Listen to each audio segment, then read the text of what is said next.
So yeah, really interesting results. I had a look back through, I think this Emma on the call as well. So the Emma recent results, and also the last figures that we got nationally, to sort of see how these compare. But in essence, just to kind of review, the check-in or 1 million lives was aiming to measure, I guess, the visible and present symptoms around psychological distress through the K10, resilience and sleep, for example, and then also other elements and variables. I have a much deeper dive of the stats than I'll do tonight, just because I've asked the statistician to recheck them, because some of them just seem quite alarming if they're true, but I've got all these areas kind of covered at some level tonight. So we can see there were 2 options for the check-in. There was a first level of a quick check-in, which just had 5 questions that gave a well-being score. So I will, and that's just around energy, mood, focus. Pretty quick, reasonably superficial, but designed for people to do on a more regular basis. Then we had the full check-in, which is about 5 to 7 minutes, which is most of what I'll focus the data on tonight, because it is a lot more rigorous. And there's just a reminder of the dashboard that kind of came back up for participants who continued. By the way, a number of participants have continued to check in. We didn't advertise that specifically, but they can check in, and there are a number of people that are doing kind of up to 8 or 9 check-ins now, so that's been great to consider that they're adopting that on an ongoing basis. Okay, so if we have a look at the results, the first thing is to kind of have a look at, I guess, overall, the first 2 graphs align with the top question there, and then I just put in a demographics graph as well. It's important to kind of note how this data will vary from some of the published literature. And so we asked people to check in through this initiative. The first thing to note, I guess, is that we ask well people to check in. As well, we ask everyone to check in, and therefore we'll be getting people that are usually engaging with mental health services. And broadly speaking, although some question areas are less or more, we're around 1,891 was what most people kind of completed, and we're going to compare that against the general population check-in data across the same period of 17,000. So have you ever been diagnosed with a mental health condition? So 22% of people said yes, they have at some point in their lives. So 77% of people hadn't, which was reasonably similar for the general population, which is kind of interesting because it, it kind of tells us that people are jumping on in this process that have not necessarily got a history. We can also then say if people are checking when they're well, and only 22% of people have ever had an issue diagnosed in their life, how does that fit with how many people are currently then going on to complete the questions and showing up in clinical ranges? So you can see they're pretty similar across resource industry and then general population. With gender, we can see about 8% of people that completed this were female. Now, normally you'd get a high level of females participating. In all of the check-in campaigns that I've done over the last 4 or 5 years, we do sort of buck the trend by getting more males to check in. So obviously the stats in underground mining, and I think if we look at the demographics of some of the companies that we had, you would get, we didn't have kind of a Rio and a BHP and a high-end kind of head office component. We had lots of drilling companies and engineers and some mining companies. So it's a good thing that we have so many males checking in when normally they don't utilise the service. or any mental health initiatives. Okay, general well-being. I'll give you a moment to get your bearings on this, and then this is how most of the graphs go. They are colour-coded in general in a traffic light system, just for ease of kind of having a quick look over it. So again, the resources industry, 990 people had done the check-in, the quick check-in at some point. So that was that element, and 8,500 have done the overall check-in, the quick check-in through the global population. Straight away, we can see something that we'll be saying a lot, which is that 16 to 25s are struggling, and 16 to 25s in the resource industry are struggling much more so than the general population. So yeah, anybody in mining under the age of 25 is two things from this data. One of them has the poorest mental health in mining when they're under 25, and two is significantly worse than the general population of their age.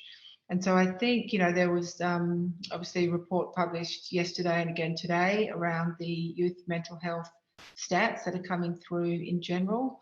And we really can see that there's a lot of people that are that the younger demographic, be it COVID related or all of the other things we know around less resilient skills, more device screen time, less interpersonal connectedness. We can see that they significantly struggle. As I said, that's a brief kind of check. Let's have a look at the K10. Of course, the K10 is 10 general questions used to measure psychological distress. There are specific anxiety questions in there, as well as depression kind of components. But overall, the K10 measures psychological distress around the likelihood of people also having a mental health disorder. So again, if we look on the left, and then maybe we just use the general population as a kind of a quick reference guide, we can see that, you know, and I'll round things here, but you can see that 25% of the population who did the check-in have a severe level of psychological distress. That goes up to about 30% if you take severe and moderate levels of psychological distress. So they're definitely in significant clinical ranges. They're not the worried well who might be kind of having a bit of a tough week or few weeks. So yeah, 30% of under 25s are in severe to moderate ranges. Again, just to kind of pause and take this from a context framework, we know that people who are struggling are more likely to check in. So it's understandable that this be higher than a random sample of the population. At the same time, if I think about why we did this because we wanted to provide mental health metrics and programs to people who were not accessing traditional services. And so one of the things we say here is, you know, you've got, again, I think about 22% of people who have had a mental health issue at any point in time, they're diagnosed at the beginning, and then straight away we've got, you know, 30% of at least of under 25-year-olds currently in clinical ranges. So we're getting a lot of people checking in who didn't know and for whom this would be the first sign that they were struggling. You can see that 26 to 35-year-olds are the next most significant in terms of psychological distress. And again, I have an iron stomach for this kind of data in general, because it's mostly what I spend my time in. But even for me, the figures were really quite alarming in terms of severe distress is significantly impacting people's lives. Like, it's not it's not just an internal kind of piece. It's significantly impacting their functioning. We can see 36 to 55s again improve, and then we can see 56 plus are primarily well. So we've got like 80% of the population in normal ranges, and pretty much 90 to 95 are normal or mild ranges here. So the 56 pluses are doing pretty well by all intents and purposes here. If you have a look at the AMA research, and they had great methodology, used fantastic scales and put this information out. I'm going to get this wrong and you can correct me, but I think December was the around the end of the year that these results kind of came out. I think earlier there was a pre-look at them, but you can see that high psychological distress, or moderate to high, is about 25% of the population here. So yeah, they're not that dissimilar when you have a look at them. So if you just take the left-hand column and you draw a mental line down, the where the green meets the other colours, we'd probably average about 25% in that high range. But yeah, it's still really quite high, high figures. Any questions? I'm not sure if people are muted or not, but just in terms of the actual the sort of layout of this information so far, I'm happy to kind of take any question on it at the moment. Feel free to unmute yourself if you want to jump on and ask. What's this like for you looking at these this way, Lockie? It's quite alarming. It's very different to what I would have assumed it'd be. I just would have assumed that between 26 to mid 40s would have been the most alarming area. So this is quite a surprise for me, based off of like old stuff, but like the research that Dr. Bauer and her team did in 2018, which everyone's sort of been referring to since then. Yeah. So to see this, it's quite alarming, but in terms of what I'm personally seeing on site with the amount of new people coming into the industry, whether that's from TAFE or straight out of school, it makes sense because they're coming in and really struggling to find where they fit within their working environment and their crew and the industry at large. Yeah. And I guess ultimately, the difference between somebody and their pre-mining, if this is a sort of first job, if you like, the pre-mining and then hitting mining, you can kind of see how that's a pretty big step change for people in terms of the culture and the life adjustment and the isolation. I suspect, the sort of 36 to 55s, like the 30s, 40s kind of age group is probably getting better at either raising issues maybe or presenting with things around kind of, marriage and relationship and financial distress. But yeah, in terms of the actual, clinical range kind of stuff, it's quite high, yeah. Cara, did you have a question?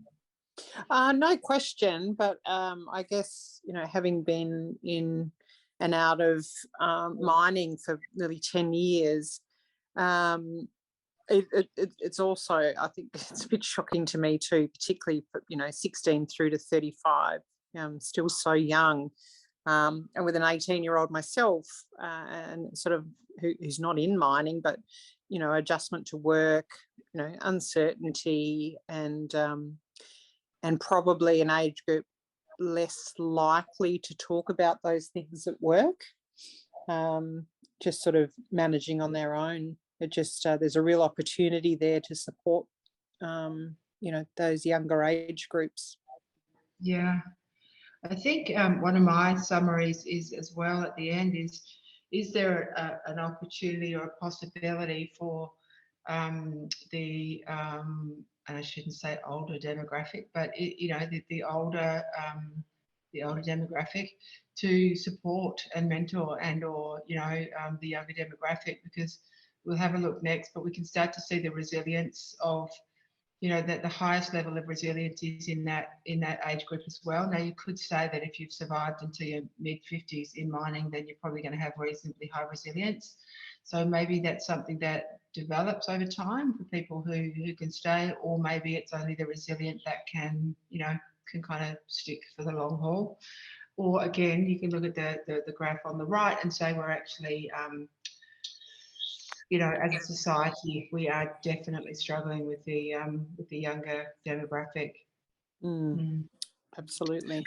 Yeah, one of the things that comes up for me within this is, especially doing new starters programs, is how can we collectively create something that when we onboard people, we're onboarding them and setting them up with realistic expectations and the stress management tools before they get into that industry, so that we're not having to backpedal.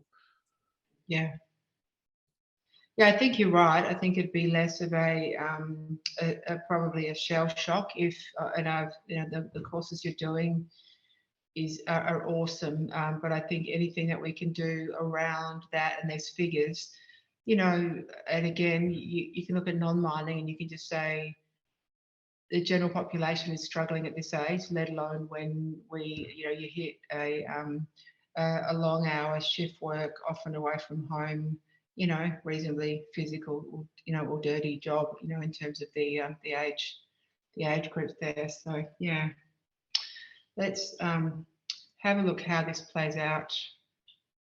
Okay. Have you ever had thoughts of suicide or self-harm, even if you did not intend to act on them? 38% at some point, which is significantly higher than the general population.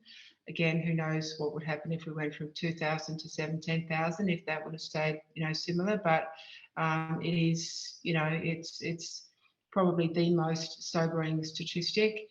Obviously, that could be fleeting, or that could be a very real struggle for people, an ongoing and significant struggle for people not to act on that. But yeah, thoughts of suicide or self-harm and high risk. And I think we do have an alarming kind of storm. If we look at the suicide rate, when I started out professionally, 20 years ago, the suicide rate among young people was horrendous, particularly, again, Indigenous and regional areas, and to some degrees, we never really have done well enough. Then the suicide rate started to improve in the younger demographic a little, because of awareness and support systems and earlier intervention. But now we're noticing lower resilience levels as well, and lower sleep, and all of those sorts of clusters of criteria of constructs. So yeah, it is kind of concerning as to whether or not, when people are rating really high on disengagement, so coping strategies under stress that involve avoidance, withdrawal, not communicating, wishful thinking, that you kind of go, well, what does that actually look like, and how does that transfer into, as I said, people get stressed and they're like, I don't want to be here, or I wish this wasn't happening, rather than, necessarily engaging in expression, social supports, or problem solving strategies. Okay, social support by age. So social support was kind of measuring the number of people that people could turn to or felt comfortable with over, when they had difficulties or stresses. Again, we can see a similar sort of step trend in terms of the age demographics. We can see that the 56 plus and the 36 to 55 had higher levels of social support. And again, who knows whether it's chicken and the egg, but there's a clear trend between people who are experiencing mental health issues having less social support. So do you experience less if you have people around you to talk to problem solve with and to debrief with, or do you not, do you yeah, chicken and the egg argument there, I think. But yeah, again, the 16 to 25 is really low levels of social support, and we can't not consider how high their psychological distress is in conjunction with low levels of social support. And again, the older demographics start to get a little bit more similar between the resources industry and the general population.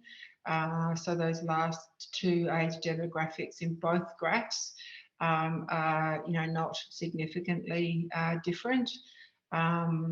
But yeah, the 16 to 35s are quite different, and so is the the 26 to 35s, and yeah, a little difference in the 16 to 25s as well.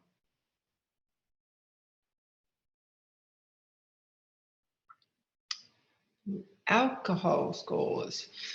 So I had to group these because clearly there was, I think there's about 16 different alcohol sort of strategy categories here, but effectively what's really interesting is it's the only graph where there is an age reversal on, so you can see the older demographic are more likely to be drinking in the resources sector than the general population, and also the older demographic in the resources industry are using alcohol a lot more than the 16 to 25s. Now, that could well be because they're using other things.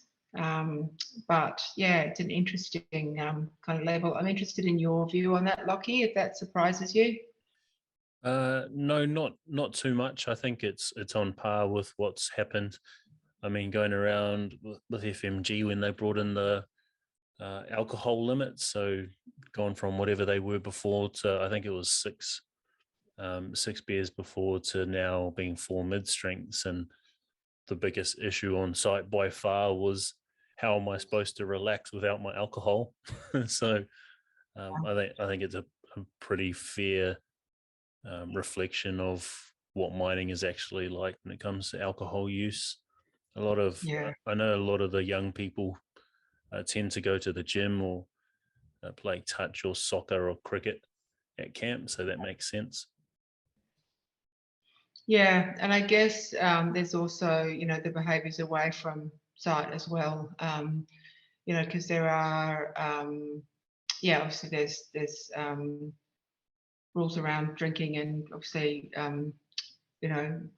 alcohol testing and things. And so the question is, what is happening outside of site as well, and or, how this compares with, how the under 35 demographic is comparing with drug use as well. Kind of interesting to see. But in effect, other than the 16 to 25 demographic, which is doing better in resources than the general population, the severe end of the drinking is higher, even if it's a minority in terms of sort of over 20 standard drinks a week. And that would be largely representative of days off, like their off swing, presumably with the limits on site, Lockie. Yeah, probably so would be. For example, if you look at 26 to 35 and 56 plus in the resources industry, that's quite a high percentage of 20 plus. So that's basically binging on your R&R. Yep, I think although there was really good intention behind alcohol bans, it's like the same as what we had at Wheatstone. It's just, you have the people who are committed to drinking and their whole identity is wrapped up in being the drinker on site, and there's like a badge of honor around how much you can drink and blow zeros.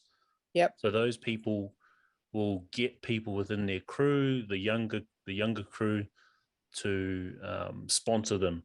So they'll pay them like $5-10 to go and get them the 4 middies that were meant for them, and then stockpile and drink. So that's generally what happens where there's an alcohol limit. You. Yep.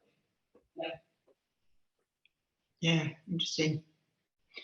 Yeah, so look, I think there's, obviously health demographics there, but again, one of the things that this continues to remind me is, there are different issues at different ages and demographics and genders, and we can't throw a net over the ocean, and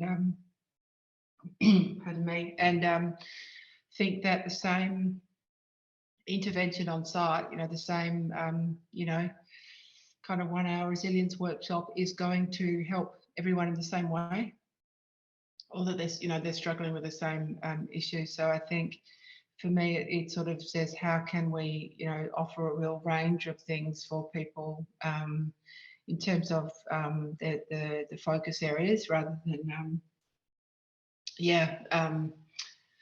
from this data, the 36 pluses will probably wonder why they're doing a resilience workshop, and the 16 to 25s, or the probably 18 to 25s are going to need those sorts of things a bit more.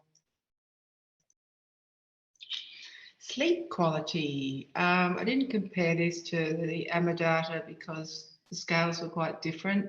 And I've got in the full set of results to put out, I've got sleep hours and sleep quality. And there is a concerning number of people that are in the 4 to 6 hour sleep kind of bracket. This is a little bit of a shift again, but the shift is in the general population as well. The 26 to 35-year-olds seem to have the worst sleep. I don't know if it's because they have bubbers, or if it's because, obviously pain, discomfort, changing, I think the under 25 demographic, might be more comfortable kind of sleeping anywhere. And I think if you're going to lie awake over, other mortgages and stresses and finances and children and all of those sorts of things, I guess that's starting to go up a little bit. But it is the only area that 26 to 35s seem to be struggling more. I think on that, just personally, Pete, is I think that's a pretty good example of on-site, especially places where it's very masculine in terms of the culture. A lot of the guys will compete with each other to see who can function on the least amount of sleep. Like I quite often meet guys in that range who are talking about having 4 hours sleep, and again wearing that like a badge of honor. Yeah. Do you think they understand actually the implications of that? No, I don't think they do. And not, in that industry, you're not really taught too much about sleep and the impacts, and even like circadian rhythm and understanding getting sunlight in the morning and at night to improve sleep quality. So, I've got a younger brother who's just gone back to site, who says he quite often has his first day on night shift off because he can't sleep, and he's someone who can sleep anywhere and sleeps like a log. So I think it's just going back to that environment and whatever's going on for you, but definitely that age group have this thing where they compete to have the least amount of sleep and work hard. Yeah. And again, I don't think they understand, they're obviously probably not a pressing issue, but the sleep, heart, mood, aging process, like everything, neurological functioning, the safety implications, all of that of a brain that's sleep deprived. You might be able to pull it off, but as the cliche goes, your body keeps the score. So yeah.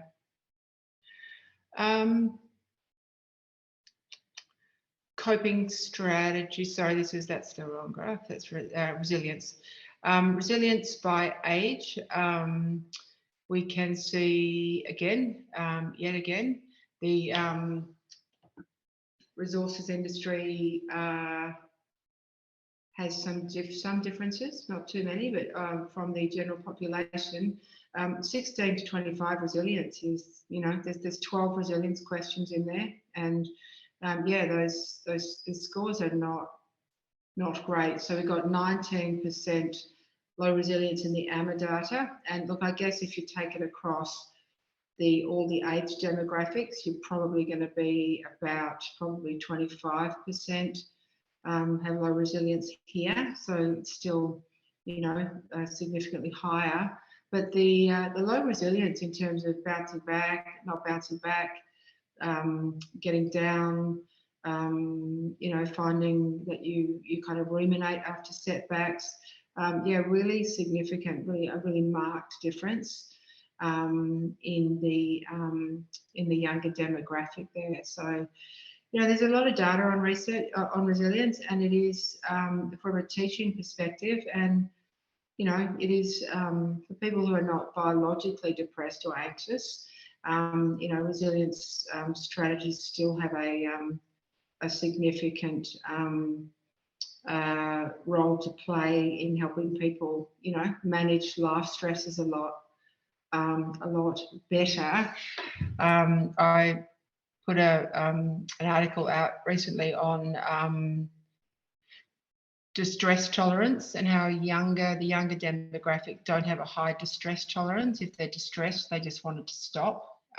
Instead of just kind of recognizing, and I know some of the good work Rocky does is, about letting people just kind of sit with some of that, but that's a significant challenge.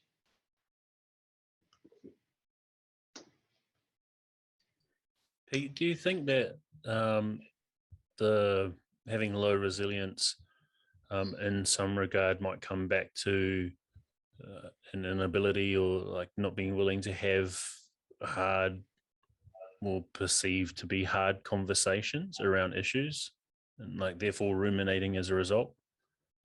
Absolutely. And I think there's a lot of avoidance around that. And again, if you think of distress tolerance as a muscle, that muscle doesn't get used, or resilience even as a muscle, it doesn't get used. And I think that is it's an incredibly unavoidable conclusion to draw from devices and kids. The 16 to 25s do not know what life is like without a phone. And so obviously they would text and Facebook and Insta and like and unlike and send an emoji, and so in terms of that expression and that time, that sort of socially complex time from 16 to 25, where you are having first serious relationships and decisions and setbacks, and having to be in the workforce and negotiate and have difficult conversations and be around people that you wouldn't have otherwise chosen to be around. If you don't have that, ability, if you, most of what we do is in, text messages or Snapchat messages or, yeah, it's, I just don't know where these are being developed. I mean, if my kids, if I let them, my kids would text me from the bedroom. I mean, they're not big device people, but they would be like, what time are we leaving tomorrow? All of that sort of stuff without a conversation. They'll have a difficult conversation or have an awkwardness and then walk away and then text you what they're feeling, and I don't think that we are really building a tolerance to that, and then you can email everything that you can't text or Snapchat, so you can stop and ruminate and backspace and get someone to check it and say something tough, but then put a smiley emoji in. And so in terms of that conversation piece, it's just not happening.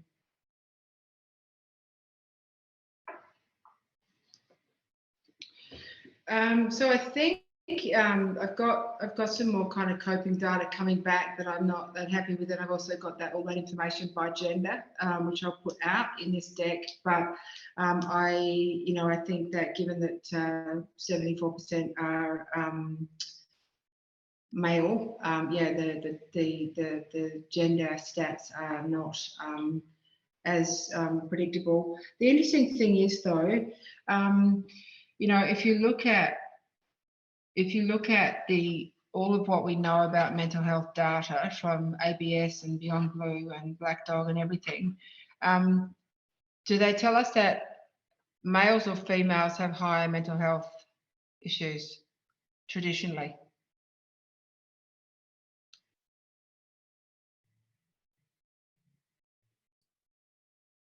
What was that, sorry, Males? Pete?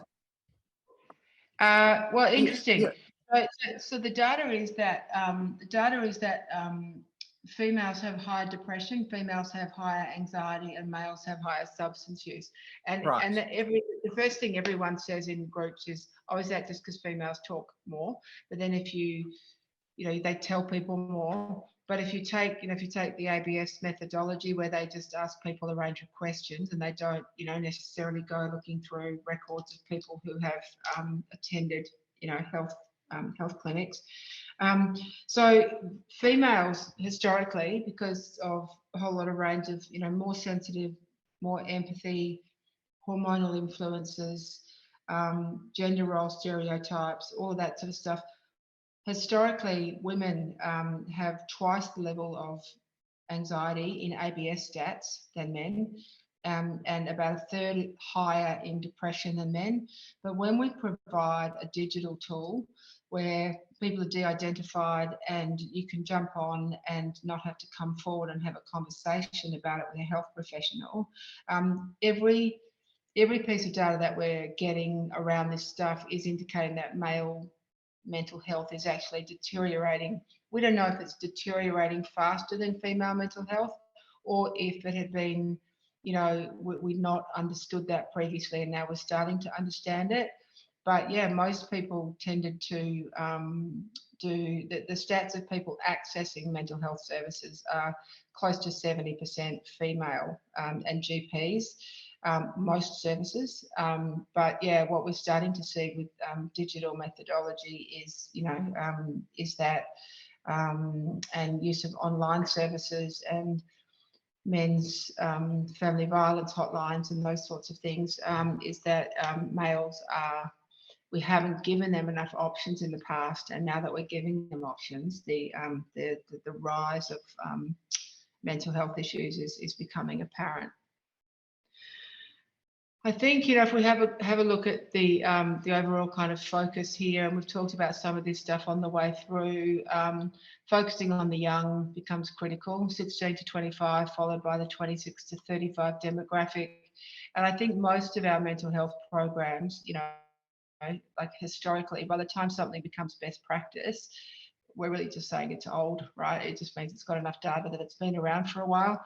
And I think we need to start targeting mental health initiatives to focus on the younger demographic, and yeah, just different challenges than the older demographic. So I think that is our biggest call to action if we don't want to have an incredibly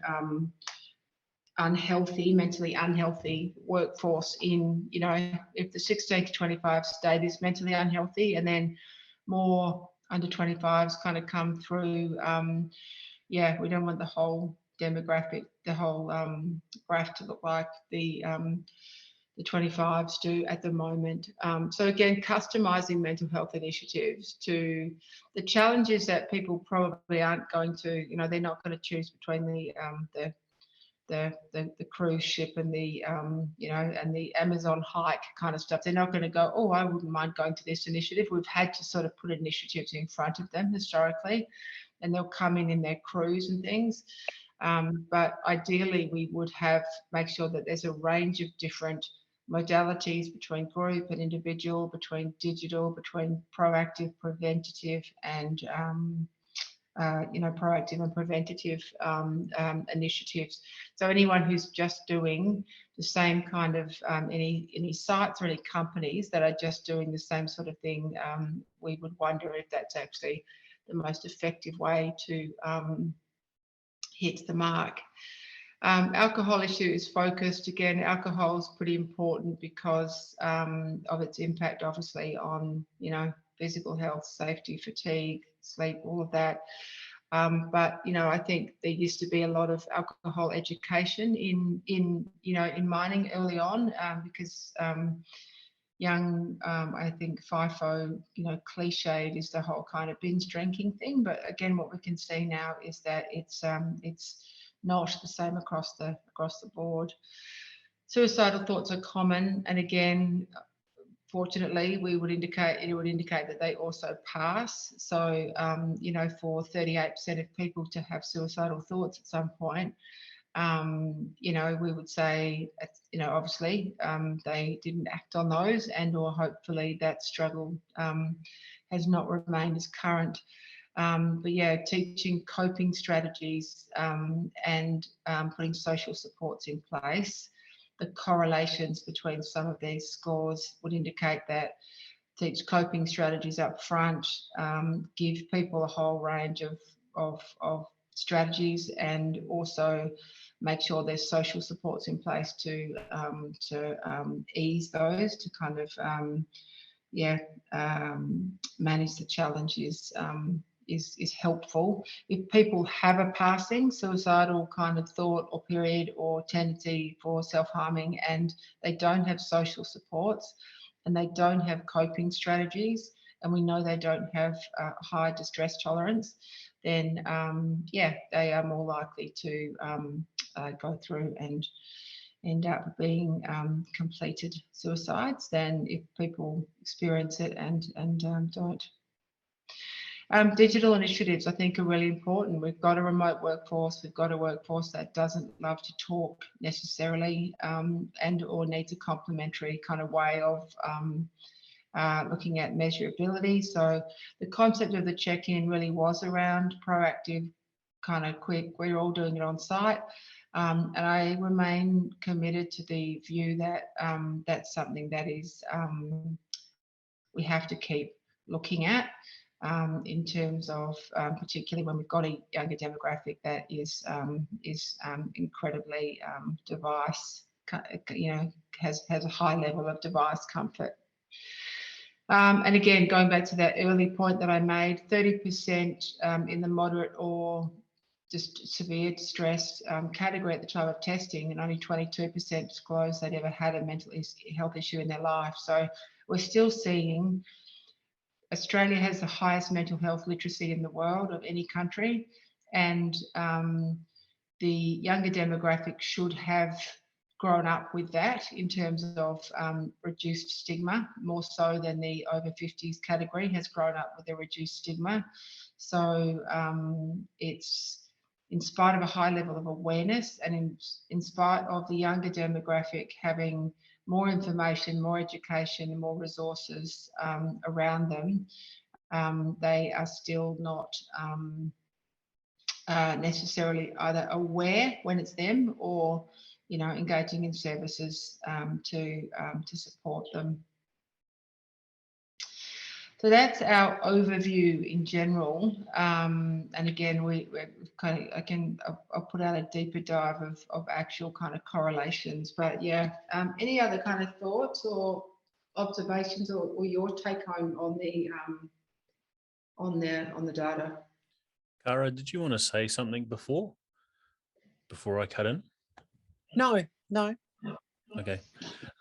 Pete, in terms of Aussie at the moment having the highest financial literacy and the younger demographic and resources based off of this, these check-in results, them being the most distressed, I feel like there's probably, and this is just based off of like what I'm seeing, I feel like there's a good portion of those people who are very open because of that that literacy and how well we're doing within Australia around mental health and awareness and destigmatizing, that young demographic are very open to sharing how they feel and how they're doing with their crew. But I think when you come up against people who have high resilience, who don't understand those emotions and feeling that way, and especially expression of it,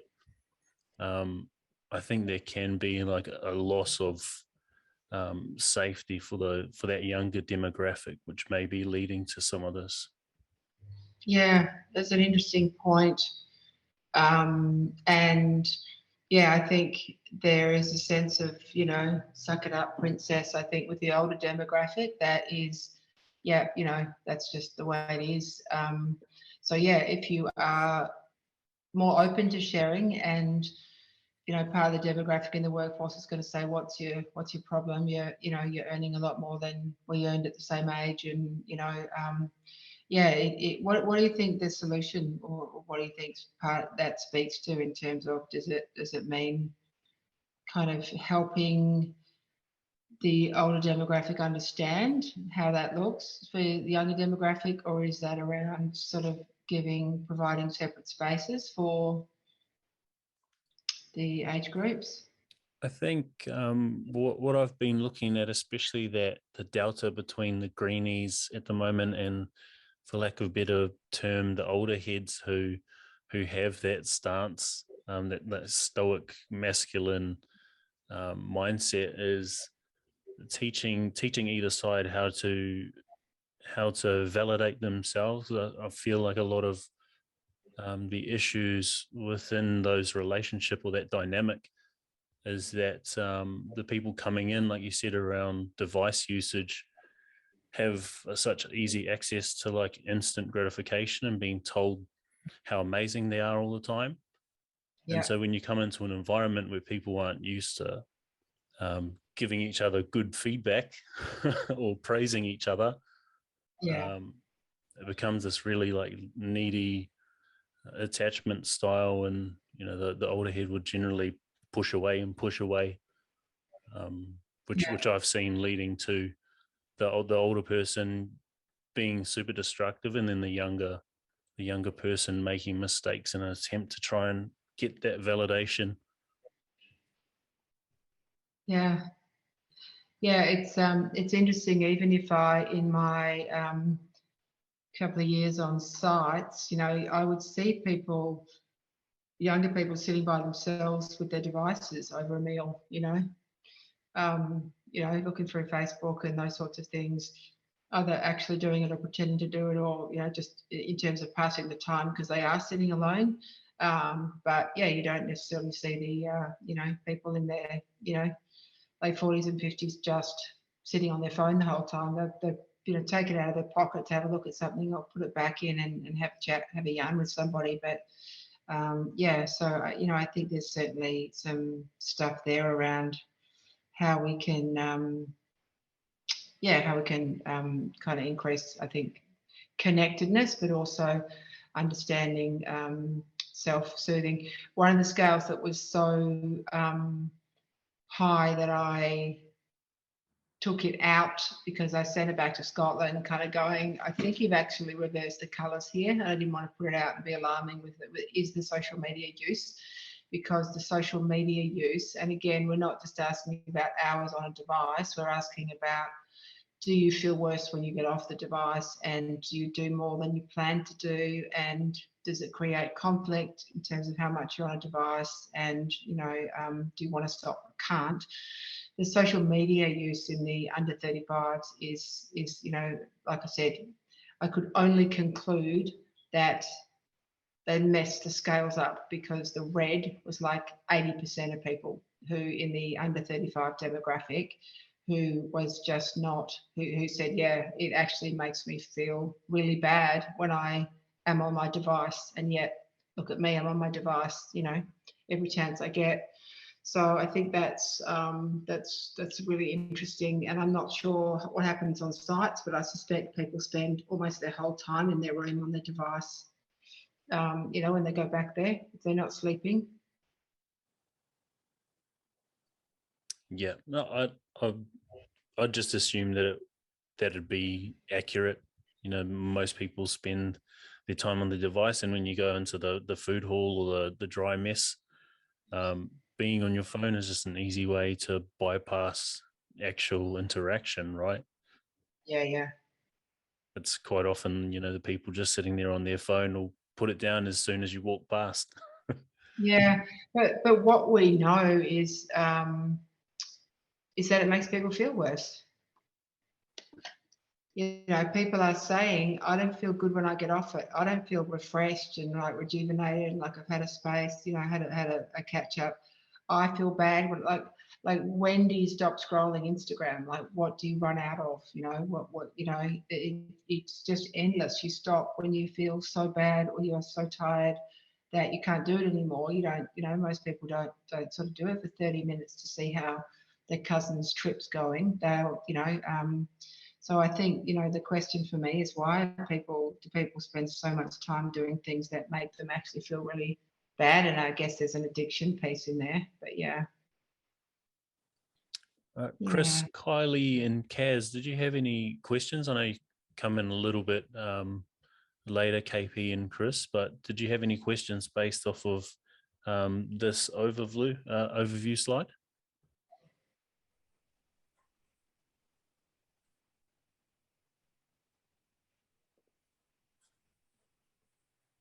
Everybody on mute? Yep, I'm going to assume that's a no. Oh, that's a no from Chris. Feel free to unmute yourself if you want to ask a question. Cara, are you unmuted to ask something? No, not to ask, but just I guess an observation from what I've seen, just in relation to the different age demographics, and the ones that have been in the industry for a long time, yes, are often resilient, but I'm not sure that their resilience isn't more, they've just found ways to cope that aren't necessarily healthy. Yeah. And you do see, you nailed it, Peter, when you said that the suck it up princess, you know, there tends to be a lot of, not all, you've got some fantastic older people on site who, you know, take younger people under their wing. It's a real young bull, old bull, you know, sort of help them navigate. But then there is a lot that are there because they don't know what else to do. It's what they've always done, and it's the only lifestyle they know. And it hasn't necessarily made them a, you know, well-rounded, empathetic person. So, you know, I think there is a potential, and sort of Lockie spoke to it a little bit as well, that there is potential there that, you know, sort of the anxiety from the younger people on site is because they get a hard time, not in a necessarily even a bullying way, I don't mean to that extreme, but they get a hard time from the older ones sometimes. And then who do you talk to? You either, you know, if you're comfortable, you talk to your own age group, but you don't want to look like someone who's not coping. So that just all internalized. You know, and we've had some, you know, I've had some horrendous cases over the years with the older guys giving apprentices a tough time or that sort of thing. So there is, but it is complete. It's just different eras. And the most common thing I hear from the older guys is, well, I'm just old school, which is just an excuse for their behaviour.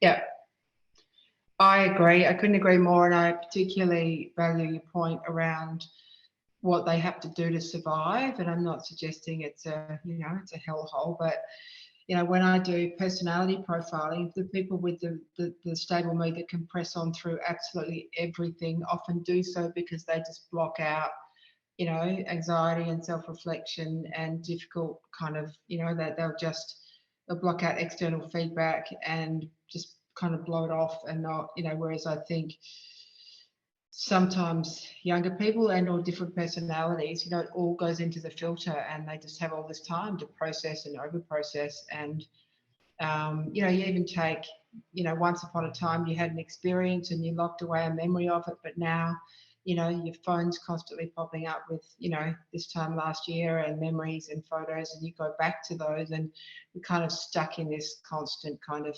absorbing sort of, you know, feedback all the time, or external data points.